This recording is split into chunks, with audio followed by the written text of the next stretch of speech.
नमस्कार दोस्तों। आज एक ज्वलंत मुद्दा लेकर आया हूँ। ये कोई नया मुद्दा नहीं है, ये बहुत पुराना मुद्दा है, प्राचीन काल का मुद्दा है, लेकिन उसका आज के समय में अर्थ बदल गया है और विकृत हो गया है। उसका नाम है दहेज। दहेज हत्या ये शब्द आज बहुत ज़्यादा प्रचलित हैं। हाल ही में कुछ दहेज हत्याएँ हुई और ऐसा नहीं है कि हाल ही में, हर रोज़, हर एक मिनट, हर एक घंटे में दहेज हत्याएँ होती हैं। या तो उस लड़की को मार दिया जाता है या वो खुद मर जाती है। कब तक सहन करे? तो बहुत सारी चीज़ें हैं इसमें, वो आज हम समझेंगे। दहेज क्या है? प्राचीन काल से देखेंगे तो पुराने ज़माने के समय से लेके एक ऐसी चीज़ थी कि पिता अपनी स्वेच्छा से बच्ची को, लड़की को कुछ सामान देता था। संपत्ति है, पशुधन है ना, अनाज है, कपड़े हैं, बर्तन हैं, स्वेच्छा से उसका। वहाँ पे ऐसा कोई लेन देन नहीं था जो जैसे कि आज के समय में व्यापार हो गया है कि नहीं भाई हमारा लड़का इतना पढ़ा है, इतना नौकरी कर रहा है, इतने लाख का, और इस ऐसा पोस्ट पे इतना इतना हमें चाहिए।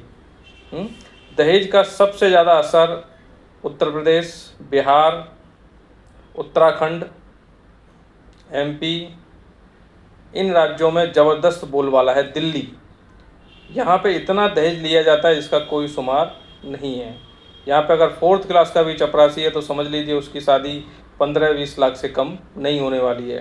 टॉप अफसर है तो 50 लाख 1 करोड़ तक चली जाती है शादी। आदमी कंगाल हो जाता है, ज़मीन बेच देता है, लेकिन पता नहीं उसको क्या एक बेवकूफ़ी चढ़ जाती है, नहीं मेरी बेटी को एक सपनों का राजकुमार मिले। उसके बाद भी उसको सपनों का राजकुमार नहीं मिलता है और वो मर जाती है। कभी जलाई जाती है, कभी काटी जाती है, कभी वो लटकाई जाती है, लटक जाती है। कितनी दुर्दशा होती है। यह एक बहुत ही दुखद विषय है ये चीज़। पुराने समय में उसको स्त्री धन भी बोला जाता है। एक पुरानी भाषा में बोलेंगे तो स्त्री धन है कि स्त्री को कुछ धन दिया जाता है, लेकिन वो एक स्वेच्छा से होता था कि इतना दे दिया, पहले लेन देन नहीं होता। लेकिन उसका धीरे धीरे धीरे धीरे धीरे एक ऐसा शब्द, प्रचलित शब्द बन गया और उसका अर्थ एकदम विकृत हो गया कि अब यहाँ सौदेबाजी और व्यापार होने लगा है। हर शादी में आपको डिमांड होती है कि नहीं इतना लेंगे, इतना एसी, कूलर, फ्रिज, ये इतने लाख, इतनी गाड़ी। उसके बाद भी आदमी का मन नहीं भरता है, उसके बाद भी उसकी लेन देन चालू रहता है। ब्रिटिश काल से भी ये चली आ रही है। जब अंग्रेज़ों का समय था तब भी ये दहेज प्रथा थी। ये एक्चुअली दहेज जो है शब्द उर्दू भाषा से, अरबी भाषा से आया है। ये वहाँ पे इसका शब्द था जहेज। जहेज मतलब, जहेज का अर्थ होता है एक स्वीकृति से लेन देन, मतलब स्वीकृति यानी स्वेच्छा से लेन देन, लेकिन उसका अर्थ आज पूरी तरह उलट हो गया है। भारत सरकार के गवर्नमेंट में एक्ट 1961 यानी 1961 का ये एक एक्ट बना हुआ है डॉरी सिस्टम का, यानी दहेज लेना अपराध है। ये बात एकदम हास्यास्पद है कि दहेज लेना एकदम अपराध है, फिर भी हर रोज़, हर दिन, हर सेकंड में दहेज हत्याएँ होती हैं। क्यों होती हैं? इसका मूल कारण यही है कि आदमी का लालच, कामना, स्वार्थ इतना बढ़ चुका है कि उसे उसके बाद भी उसके सेटिस्फेक्शन नहीं होता है। आदमी दहेज ले रहा है, उसके बाद भी संतुष्ट है तो चलो कहीं तक समझ सकते हैं, लड़की खुश रह रही है। लेकिन ऐसा बहुत कम ही, रेयर केस में सब पता चलता है कि लड़की वहाँ पे खुश रह रही है। उसके बाद भी उसके साथ डिमांड होती है उसके घर वालों से। मैं तो आए दिन खबर पढ़ता हूँ कि इतने लाख अपने बाप से मंगाए, इतनी ये गाड़ी चाहिए, इतना वो चाहिए, नहीं आएगी। दूसरा एक पॉइंट में इसमें आप ये भी समझेंगे, माँ बाप ही दोषी रहते हैं। मैं तो कहता हूँ लड़की जब बोल रही है कि मुझे मार देंगे, ऐसी मैंने घटनाएं कटी हैं कि लड़की ने बोला 1 घंटे पहले कि पिताजी मुझे ले जाइए, मैं नर्क में जी रही हूँ, मैं जी नहीं पाऊँगी, मुझे ये लोग मार देंगे। और माँ बाप कह रहे हैं बेटा हम आएंगे, सर्वाइव कर, थोड़ा सा देख ले, समझौता कर ले, ये कर ले। और वो एक दिन की प्रक्रिया नहीं होती, लंबा एक इतिहास, लंबा एक जर्नी होती है। यानी शादी हुई है, उसके 1-2 महीने के बाद से उसकी हैरासमेंट चालू हो जाता है। और माँ बाप क्या करते हैं? कंप्रोमाइज़। अरे आपने उसको पैदा किया, पाला पोसा, बड़े प्यार से, लाड प्यार से पाला, ठीक है, बड़ी आपकी प्यारी बिटिया थी वो। जब वो दूसरे घर चली जाती है, पहले तो आप इसमें ये भी सोचते हैं कि ज़्यादातर माँ बाप तो जब बेटी जवान होने लगती है तो लगता है कि चलो इसको तो विदा करो, इसकी तो ये तो बोझ है हमारे ऊपर, है ना। ये एक आम प्रचलित है, ये बहुत ही दुखद एक वो है एक, कि माँ बाप उसको बोझ समझने लगते हैं, और जब बड़े लाड प्यार से उसको पालते हैं उसके बाद वो बेटी ऐसी हो जाती है जैसे वो हमारी बेटी ही नहीं है। तो कई बेटियां तो माँ बाप की वजह से मरती हैं कि माँ बाप उनको सर्वाइव करने के लिए कहते रहते हैं कि सर्वाइव कर बेटा, सर्वाइव कर, समझौता कर ले, ये कर ले, मार खाती रहे, तेरा तो वो घर है। तो ये क्या है, ये अच्छी बात है? आपने अपनी बेटी को पाला पोसा, बड़ा किया, पढ़ाई लिखाई दिया, ऊँचे जितना आपका सामर्थ्य था, कैपेसिटी था, उसके बाद वो वहाँ से परेशान हैं, दिक्कतें आ रही हैं, तो उसको वापस क्यों नहीं लेके आ सकते? क्या दिक्कत है? पछतावा जब आपको तब होता है जब वो मर जाती है, जल जाती है, कट जाती है, लटक जाती है, तब हाय राम करके आप चिल्लाते हैं। तो मैं तो कहता हूँ जब आपकी लड़की ऐसी कंडीशन में है, ऐसी परेशानी में है, तो कोशिश करिए कि समझौता हो। विवाह विच्छेदन ठीक बात नहीं होती है, लेकिन अगर दिक्कतें आ रही हैं तो उसको सहन करना, टालते रहना भी खराब है। एक कंडीशन में लड़की की मौत और हत्या हो जाती है, उसको घर लेके आइए। उसके बाद फिर भी ऐसा समझौता हो रहा है तो देखिए, नहीं तो कोई बात नहीं, क्या दिक्कत है, आप अपने घर रखेंगे। लेकिन समाज में ऐसी एक स्वीकृति बन गई, एक नियम बन गया, नहीं उसकी लड़की अगर घर पे है तो अरे तो उसकी तो इज्जत घट गई है, वो तो अपनी लड़की को यहाँ खिला रहा है, लड़की कैसी है कि यहाँ रह रही है। क्यों ना रहे, मैं कहता हूँ क्यों ना रहे। क्या उसका घर नहीं है, उसके माँ बाप नहीं है? यही माँ बाप ने जब पाला और यही माँ बाप आप रखें तो क्या दिक्कत है? माँ बाप को थोड़ा सा कठोर होना पड़ेगा। समाज के जो बदनामी को ऐसा नहीं समझेगा हमारी नाक के किस चीज़ की नाक कट गई। अरे आपकी लड़की है, आपने पढ़ाया, आप उसको घर पे कुछ सिखाइए, पढ़ाइए और आगे कराइए, कुछ नौकरी करवाइए, क्या दिक्कत है? क्या बिना शादी के वो नहीं रह सकती है? नहीं वंश बढ़ेगा तो क्या हो गया? वो जो लड़का जो दिन रात उसको परेशान करता है, मारता है, पीटता है, उससे छुटकारा मिला तो कितनी शांति में रहेगी वो। लेकिन माँ बाप तो सोचते हैं नहीं नहीं नहीं, हमारी नाक कट जाएगी, हमारी बदनामी हो जाएगी। वैसे तुम कौन से इज्जतदार हो भाई? इज्जतदार तो वो होते हैं जो अपनी बेटी को दुख में नहीं दे सकते। लड़की की गलती है तो दोनों चीज़ें देखनी पड़ेंगी। या बहुत सारे अपवाद भी होते हैं कि कभी कभी लड़कियों की गलती होती है। हत्याएं दोनों तरफ से होती हैं। आज पति पत्नी का मर्डर कर रहा है, पति पत्नी का मर्डर कर रही है, सुपारी देके कर रही है, बॉयफ्रेंड के साथ कर रही है। तमाम तरह की क्रूरति और विकृति समाज में फैल चुकी है। इसका जिम्मेदार कौन है? Social media. मैं हमेशा एक चीज़ पे निष्कर्ष पे पहुंचा हूं कि जितना सोशल मीडिया ने जितना बिगाड़ा है समाज को, उतना किसी चीज़ ने नहीं बिगाड़ा। इसके लिए मैं वीडियो में कहता हूं कि अच्छी वीडियो बनाओ, कचरा वीडियो, फालतू वीडियो, फुहड़ता की वीडियो ना बनाए, है ना। उनसे उनको कुछ समाज को कुछ सीखने को नहीं मिल रहा है। गंदगी जो सोशल मीडिया में फैला रखी है उससे तो अच्छा कुछ बातें करके, अच्छी बातें करके आगे बढ़ाई जाए, जिससे समाज थोड़ा सा शिक्षित हो। मैं कोई बहुत महाज्ञानी और विद्वान नहीं हूँ, लेकिन जो चीज़ें मैं समझता हूँ, दिन ब दिन देखता हूँ, डेली टू डेली देख रहा हूँ, समाज में जो देख रहा हूँ उन्हीं को बता रहा हूँ, है ना। कुछ गलतियाँ हो सकती है मेरे साथ, मेरे बोलते समय कुछ फैक्ट में शायद इधर से उधर हो जाए, लेकिन जो मुद्दा है मैं उस पर बात करना चाहता हूँ। लड़कियां जैसे ही बड़ी होती हैं लड़कियों को बोझ समझा जाता है कि अरे, तो पहले तो आप जो देखिए कि लड़कियों को गर्भ में ही मार दिया जाता है। बहुत सारे स्टेट में आप किसी घर में 5 लड़कियां देखें, मैंने देखा है बहुत सारी लड़कियों कि एक घर में 5 लड़कियां हैं। वो 5 लड़कियां कैसे पैदा हो गई बताइए? सिर्फ लड़के की चाहत में। क्या लड़का इतना इम्पोर्टेंट है कि तुम 5 बच्चे पैदा कर दो?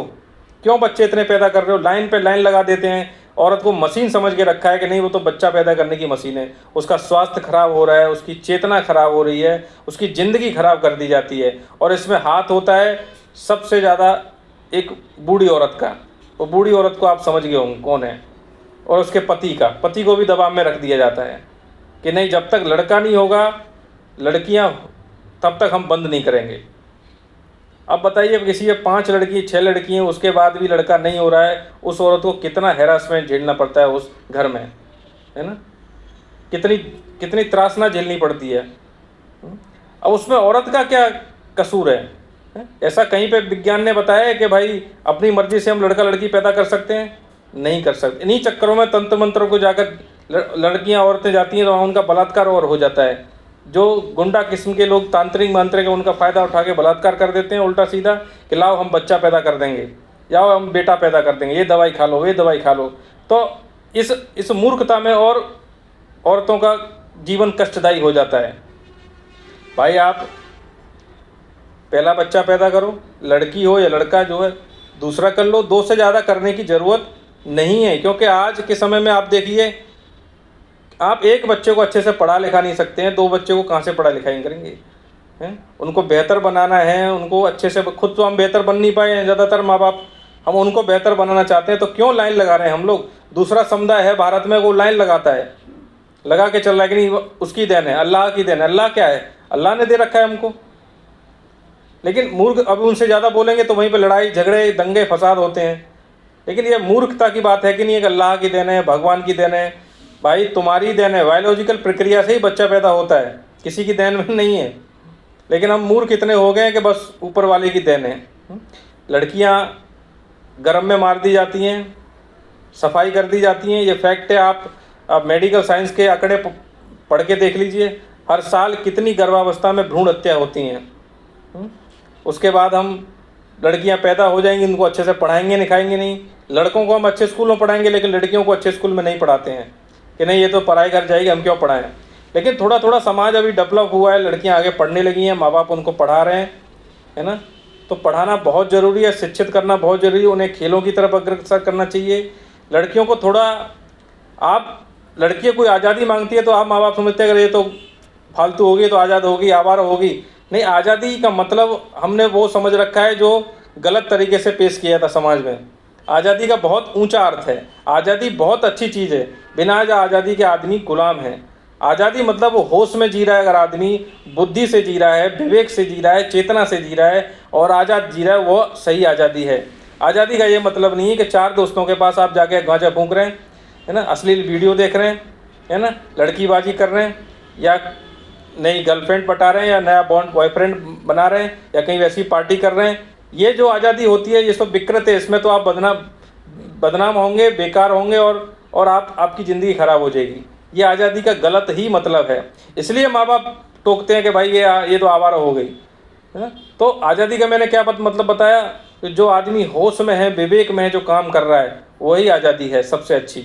तो आज़ाद रहना तो बहुत अच्छी बात है। बहुत सारे फिलोसोफरों ने हमेशा आज़ादी के लिए बात की है कि आज़ादी ही प्रेम है ना। किसी को गुलाम रखना, खुद गुलाम होना ही एक गुलामी की निशानी होती है।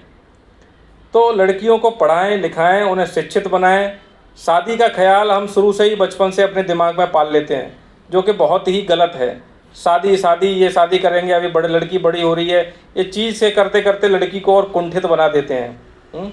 जितनी संभावना ऊंचाई लड़की को आगे बढ़ने की होती है, उतना वहाँ से और दबा देते हैं। तो ये जो गलत संदेश है समाज में कि शादी करने करे, भाई शादी की बात अलग है, पहले उसे अच्छी तरह पढ़ाएं लिखाएं, शिक्षित बनाएं, डिपेंडेंट बनाएं, निर्भर बनाएं, अच्छे से कमा सके। अगर उसका शादी टूट भी जाता है, तलाक भी हो जाता है, तो वो नौकरी कर, एलुमनी की ज़रूरत ना पड़े, है ना। एलुमनी की ज़रूरत पड़ती है ना कि भाई अब मेरा खर्चा दो मेरा पति से। बहुत सारी औरतें आज के समय में ऐसी हैं, उनका तलाक हुआ लेकिन एलुमनी नहीं ली इन्होंने, कि मैं क्यों लूँ एलुमनी, जब मैं अपने आप से खुद से नौकरी कर सकती हूँ, आगे बढ़ सकती हूँ, मुझे एलुमनी की ज़रूरत नहीं है, मुझे सहयोग राशि की ज़रूरत नहीं है। तो लड़कियों को आगे बढ़ने के लिए हमें प्रेरित करना चाहिए, हमें कामना के परिप्रेक्ष्य से उसे नहीं देखना चाहिए। प्राचीन काल से औरत को भोग की बस्ती समझा है कि कैसे भी करके औरत को भोगा जाए, उसे दबाया जाए, उसे कुंठित किया जाए। आज औरत बगावत क्यों करती है? इसके लिए करती है कि उसको इतना दबाया गया है हम समाज ने कि अब वो बगावत करने लगी है, और फिर समाज कहता है कि अरे ये तो आवारा हो गई है, पागल हो गई है, मारो इसको, इसने तो समाज में बदनामी कर दी है। ऐसा नहीं है। आप औरत से प्रेमपूर्ण रिश्ता रखेंगे तो वो भी आपसे प्रेमपूर्ण रिश्ता रखेगी। आज़ादी सबको अच्छी लगती है, हम भी तो खुद आज़ाद रहना चाहते हैं, तो वो दूसरे को आज़ादी क्यों नहीं रहना चाहिए? हमने उसको फूल की गुड़िया बना दिया है। अरे उसे क्यों हम संघर्ष में जीना नहीं सिखाते हैं? थोड़ी सी चोट लग जाए, अरे रे हो गया वो हो गया, हम दौड़ना नहीं सिखाते उसको, है ना। कहीं अकेले जाना नहीं सिखाते हैं। अकेले जाना है, खतरा है, समाज में गुंडे घूम रहे हैं, बलात्कारी घूम रहे हैं, सुरक्षा की बहुत ज़रूरत है। लेकिन फिर भी उसे आत्मनिर्भर बनाएं, ऐसे तो वो घर की चूहे की और बिल्ली बन के रह जाएगी। दहेज हत्याएं इसके लिए हो रहे हैं कि लड़की, मैं तो कहता हूँ दहेज हत्या, लड़की को मरना क्यों है भाई? मैं लड़कियों को एक संदेश देना चाहता हूँ कि आपके साथ गलत हो रहा है ना, तो आप घर क्यों नहीं आ रही, या फिर आप खुद अलग हो जाइए ना, पुलिस केस करिए वहाँ पे। मान लीजिए आप बीच में खड़ी है ना, तो आपका पति आपका है ना आपके माँ बाप, ऐसी कंडीशन में आप अलग होइए, है ना, अलग होके अपना अलग एक ज़िंदगी बनाइए। बच्चे हैं तो बच्चों को भी लीजिए, क्यों घुट घुट के मरना उस ज़िंदगी में? अगर दहेज लेने के बाद प्रताड़ना हो रही है तो नहीं हो रही है तो कोई बात नहीं, आप ज़िंदगी जिए अच्छे से। अगर उसके बाद मरने का क्या मतलब है? मर के तो आप कमज़ोरी साबित कर रही हैं, मरने वाला तो कभी पैदा ही नहीं हुआ। ये आत्महत्या, ये क्यों कलंक अपने ऊपर लगाने का? तो मेरा कहने का मतलब ये है, मैं जो समझ रहा हूँ इस चीज़ को, कि बहुत सी लड़कियां आए दिन दहेज हत्या में मर रही हैं। क्यों मर रही हैं? मैं उनसे यही कहता हूँ, क्यों मरने का? आप अपना एक नई ज़िंदगी शुरुआत करिए, छोटी शुरुआत करिए, कम से कम संतुष्ट तो रहेंगी, सुखी तो रहेंगी, खुश तो रहेंगी। इधर की मारना खाएंगी ना उधर की बदनामी झेलेंगी, बीच का शॉर्टकट रास्ता अपनाइए, है ना। फिर जल्दी से किसी के चंगुल में मत फंस जाइए। बहुत सारी लड़कियां करती हैं, इधर से छूटी दूसरे चंगुल में फंस गई, ये एक गलत चीज़ है ना। तो इस चीज़ को थोड़ा समझना पड़ेगा, विवेक से काम लेना पड़ेगा। आप अच्छे किताबें पढ़िए, अच्छी वीडियो देखिए, है ना, अच्छे लोगों से मिलिए। और मरना कोई समस्या का सॉल्यूशन नहीं है, तो मरने से कोई फ़ायदा नहीं है। दहेज हत्याएँ हो रही हैं, उन्हें रोकने का सिर्फ एक ही सिर्फ उपाय है कि लड़कियों को समझदार बनना होगा, शिक्षित बनना होगा, चेतना में जीना होगा, विवेक से जीना होगा, और उन्हें जल्दबाजी नहीं करनी होगी। तो मेरी ये बात मैंने रखी आपके सामने, इसके लिए धन्यवाद। आपको पसंद आए तो इसको आगे बढ़ाइए। धन्यवाद।